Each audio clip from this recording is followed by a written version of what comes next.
கர்த்தருக்கு ஸ்தோத்திரம். We have been studying the scriptures under the title The Silence of God.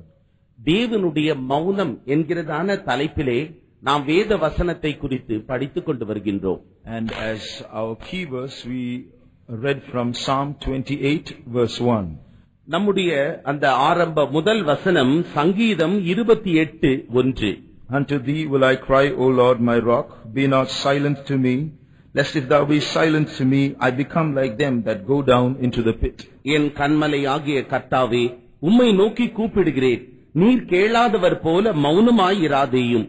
நீர் மௌனமாயிருந்தால் நான் குழியில் இறங்குகிறவர்களுக்கு ஒப்பாவேன். Silence, when God is silent, sometimes it's a painful experience. சில நேரங்களிலே கர்த்தர் மௌனமாக இருக்கும் பொழுது அது நமக்கு ஒரு துன்பத்தை தருகிறதான வலி வேதனையை தருகிறதான ஒரு அனுபவம். When there is silence on God's part, there is a lot of uncertainty on our part. தேவனுடைய பகுதியில் அவர் மௌனமாக இருக்கும் பொழுது நம்முடைய ஜீவியத்திலோ சில நிச்சயமில்லாத தன்மைகள் ஏற்படுகின்றன. We are not sure of what to do. என்ன செய்வதென்று நாம் நிச்சயமற்றவர்களாக இருக்கின்றோம். But in such situations, children of God must learn to trust in God, that He is a perfect God, that He will never make mistakes. அவர் ஒரு பூரணமான தேவன், அவர் ஒருபோதும் தவறு செய்யாத தேவன். ஆகவே இத்தகையதான சூழ்நிலைகளிலே தேவனுடைய பிள்ளைகள் தங்களை முற்றிலுமாக அவருக்கென்று அவருடைய சித்தத்திற்கென்று ஒப்படைத்து அப்படியே இருக்க வேண்டும்.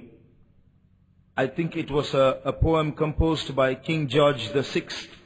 ஜார்ஜ் மன்னர், 6ஆம் ஜார்ஜ் மன்னர் எழுதினதான ஒரு கவிதை. I said to the man who stood at the gate of the year, Y-E-A-R, வருஷத்தின் வாசலிலே நின்று கொண்டிருந்ததான ஒரு மனுஷனை நான் கண்டேன்.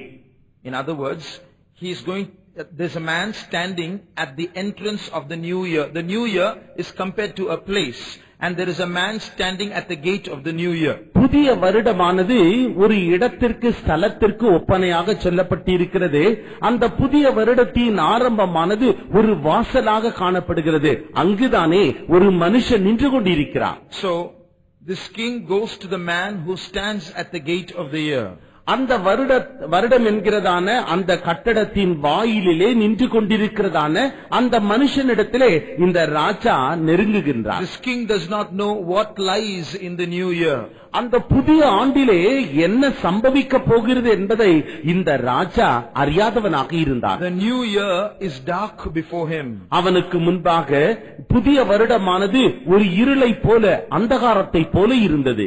So he asks the man at the gate of the year, அந்த வாசலிலே நிற்கிறதான அந்த மனுஷனை பார்த்து அவர் கேட்கிறார், give me a light so that I can step into the unknown. நான் தெரியாத இடத்திற்கு செல்லும்படியாக எனக்கு ஒரு தீபத்தை நீங்கள் தாருங்கள். Then the man at the gate of the year said to the king, அப்பொழுது அந்த வாயிலிலே நின்று கொண்டிருந்ததான அந்த மனுஷன் அந்த ராஜாவை பார்த்து சொன்னான், step into the darkness. நீ அந்தகாரத்திற்குள்ளாக பிரவேசித்து செல். And put your hand into the hand of God. நீ உன்னுடைய கரத்தை தேவனுடைய கரத்தோடு இறுக பற்றிக் கொண்டு விடு. That will be better to you than any light and safer to you than any known way. எந்த ஒளியை காட்டிலும் அது ஒரு மேலான ஒளி, எந்த வழியை காட்டிலும் அது ஒரு பாதுகாப்பான வழி. So step into the darkness. ஆகவே அந்தகாரத்திற்குள்ளாக பிரவேசியுங்கள். We may not know what lies ahead.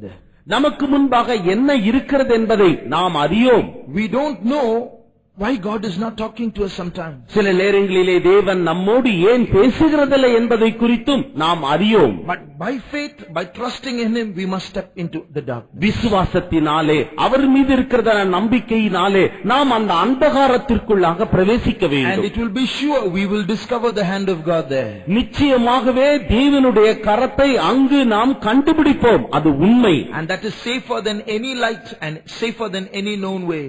அது எந்த ஒளியை காட்டிலும் எந்த தெரிந்த வழியை காட்டிலும் மிகவும் பாதுகாப்பானது, பத்திரமானது. In connection with this, during the past 2 days, we consider the silence that persisted for a season in the lives of two people. ரெண்டு நபர்களுடைய ஜீவியத்திலே ஒரு குறிப்பிட்ட காலத்திலே எவ்விதமாக மௌன காலம் என்று இருந்தது என்பதை குறித்து இந்த வசனத்தின் வெளிச்சத்தின் அடிப்படையிலே நாம் கண்டோம். In the life of Abraham, there was a silence from the age of 86 to 99. ஆபிரகாமுடைய ஜீவியத்தில் 86வது வயது முதற்கொண்டு 99வது வயது வரைக்கும் அவனுடைய ஜீவியத்திலே ஒரு மௌனத்தின் காலம் இருந்தது. In the life of Daniel, there was a silence for a period of 23 years. தானியேலுடைய ஜீவிய காலத்திலே 23 ஆண்டுகள் ஒரு மௌன காலம் காணப்பட்டது. We studied what happened during those times of silence, and we cannot study those details now. அந்த குறிக்கப்பட்ட அந்த மௌன காலத்திலே என்னென்ன சம்பவித்தது என்பதை நாம் தெளிவாக படித்தோம். இப்பொழுது அதை மறுபடியுமாக திரும்ப படிக்க இயலாது. Well, God is a mystery. தேவன் தாமே ஒரு ரகசியம். His ways are mysterious. அவருடைய வழிகள் ரகசியமானவைகள். But one thing we may not understand, but He knows what He is doing. நாம் அந்த வழிகளை அறியாமல் இருப்போம் என்றாலும் அவர் தாம் செய்வதை இன்னதென்று அறிந்திருக்கிறார். Job went through a period of terrible trial. யோபு மிகவும் உபத்திரவத்தினுடைய சோதனைகளினுடைய அவன் கடந்து சென்றான். In almost the first 38 chapters, he was going on experimenting with questions. முதல் 38 அதிகாரத்திலே நாம் காணுகின்றோம் அவன் தொடர்ச்சியாக அநேக கேள்விகளினாலே அவன் சோதித்துக் கொண்டே ஆராய்ந்து கொண்டே இருக்கின்றான். Full of questions, full of arguments. அவன் கேள்விகள் மேல் கேள்விகள் கேட்கிறான், தர்க்கத்தின் மேல் தர்க்கம் செய்கிறான். But at the end he understood one thing. அதன் முடிவிலே அவன் ஒரு காரியத்தை நன்றாக புரிந்து கொண்டான். He understood that he did not understand many things. அநேக காரியங்களை அவன் அறிந்து கொள்ளாமல் ஒரு காரியத்தை அவன் he understood that he did not understand many things. அநேக காரியங்களை அவன் அறிந்து கொள்ளவில்லை என்பதை அவன் நன்றாக புரிந்து கொண்டான். Yes. Read Job 42:3. யோபின் புத்தகம் 42ஆம் அதிகாரம் 3ஆம் வசனம். அறிவில்லாமல் ஆலோசனை மறைக்கிற இவன் யார்? ஆகையால் நான் எனக்கு தெரியாததையும் என் புத்திக்கு எட்டாததையும் நான் அறியாததையும் அழைப்பினேன் என்கிறேன். Who is he that hindereth counsel with of knowledge? Therefore have I uttered that I understood not things too wonderful for me, which I knew not. So here he says, now I understand that there are things that I don't understand.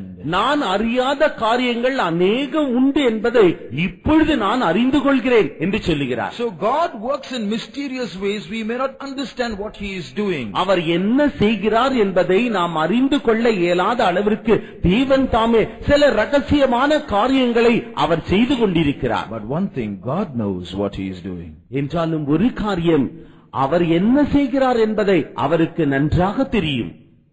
I've heard the story of 3 trees conversing with each other. 3 மரங்கள் ஒன்றோடொன்று பேசிக் கொண்டிருந்ததான ஒரு கதையை நான் அறிவேன்.